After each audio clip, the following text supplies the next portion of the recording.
Hi guys, welcome to my YouTube channel. My name is Daniela and in this video we will be seeing how to draft basic bodice. Now, basic bodice is the foundation of every pattern that you are ever going to make. Even if you are not going to draft any pattern, even if you are directly going to mark your measurements on the fabric, it is still important to know how to mark them. That's why basic bodice is very important. So to draft the basic bodice, we need certain things. Firstly, you need to know your body measurements. I have created a video explaining how to measure your own body measurements, and please check out that video before you start with basic bodice. The second thing which you require is a ruler. I am using this big wooden ruler. Even if you have a small one, it's fine. The next thing which you require is a French curve. It looks like this. Even if you don't have a French curve, it's fine. You can just draw the curves with your free hand. Even if you don't have it, it's fine. It's not going to stop you from drafting the basic bodice. Next thing is you should have a pencil. I am not going to use a pencil. I'm going to use a marker because I want the markings to be visible in the video. But you should not use a marker. You should use a pencil because in case you make any mistakes, you need to erase those mistakes and draw them again. So in that case, pencil works the best, not the marker. So don't use the marker. And the next is a scissor, paper scissor. Do not use your fabric scissor again for cutting the paper. And last but not the least, you need a pattern paper. Even if you don't have a pattern paper, it's fine. You can use a chart paper or even a newspaper. So that's all that you need. Let's get into the video and see how to draft your basic bodice. First, we should measure the length and width of the paper. Length should be at least your shoulder to hip measurement and width should be half of your hip measurement. We will fold the paper and mark the measurements. First, we will start with the vertical measurements. My bust point is at 9.5 inches from the shoulder. Under bust is at 12. Waist is at 15 and hip is at 21.5. I'll go ahead and mark these measurements on the other side as well so that I can connect them and draw a straight line. Once that is done, we will go ahead and mark the horizontal measurement, 1/4 of the horizontal measurement. And for the waist, I'm going to mark the normal measurement plus 1 inch which we will be adding for the dart. And also the hip measurement, 1/4 of the hip measurement. Once that is done, we will move on to the neckline. First, we will mark the shoulder, which is at 6.25 for me, so I will mark that. Since a shoulder is always sloped, I will go 1 inch down and then I will draw a slope here. Then for the neckline, I will mark it at 3 inches. The depth of the neckline also I will take it as 3 inches and I will mark that and then connect these 2 points together with a French curve. Now we will go ahead with the armhole curve. For the armhole, we have to mark the same measurement as what we marked for the shoulder. So that is 6.5 and then draw a straight line. Now extend this line and mark the same as your bust measurement on it. You can also add half or quarter of an inch for ease. Then on your armhole line, mark the middle point of your armhole line, which is 3.25 for me, and then go half inch inward. This is going to be your front armhole because your front armhole is a little deeper. Now join these 2 points with a French curve.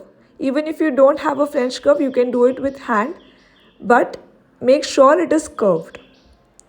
Now go ahead and measure these armhole curve with the measuring tape. It should be half of your round armhole measurement. If it is more than that, it's fine. It shouldn't be less than that because otherwise it will be very tight. Now we will go ahead and mark the darts. For this, you need your bust span or nipple to nipple measurement. You mark half of your bust span on each line so you can draw a straight line by joining them together. Once this is done, on your waistline, you will mark half inch on both the sides of this line which you have drawn. I will just go ahead and label these lines. So bust, under bust, waist and hip. Now for your front dart will start 1 inch below your bust and ends 2 inch before your hip. So I've marked those points, then I'll just go ahead and join these 2 points like this. Darts are created to provide a good shape to your garments, so don't skip them.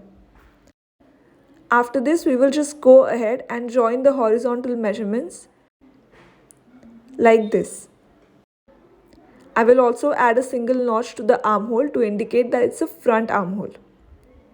Once that is done, I will also label it as front. So our front pattern is ready, so we will move on to the back one. Back pattern has only 3 differences. One is the armhole, which is not ½ inch deeper like front. The neckline won't be as deep as front, and the dart starting point would be a little different. So first what we will do is we will just mark the neckline for the back. I marked it at 1.5 inches and then I just joined it with a French curve. And for the armhole, we won't go ½ inch deeper. We will just join the midpoint which we had marked with the armhole point. Like this. Now except the back darts, we have marked other back dimensions as well. Now I'll go ahead and cut the bodice around the back dimensions, not the front dimensions. You can see that I have kept the front neckline and front armhole as it is. I'm cutting around the back dimensions. Once this is done, we had folded the paper, so just open that fold and now we have something like this. The other part is for the back bodice. Okay, I'll just go ahead and extend the lines so that we have a reference. And I will also label it as a back, so it's a back bodice. Now the only thing which is remaining is the dart. So for the dart, we need the upper bust. This line which I have just drawn is known as upper bust line. I'll just draw a straight line where the fold was for the reference to know that this is the starting point. We are going to cut through this line anyway. Now mark the bust span, the similar bust span that we marked in the front, and then draw a straight line. Now on your waistline, mark ½ inch on both the sides for the darts. For the back bodice, your dart starts from 1 inch below the upper bust. For the front, it was 1 inch below the bust. For the back, it is 1 inch below the upper bust. The end of the dart is same as 2 inch above the hip for the back as well. Now join all these points and we have our back dart ready. Now the only thing which is remaining is to cut the front neckline and also the armhole. So we will go ahead and cut that as well.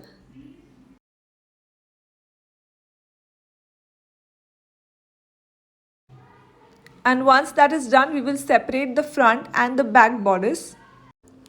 I'll just go ahead and do one last marking, which is this on the front bodice. That means it should be cut on fold. And our front and the back bodice is ready.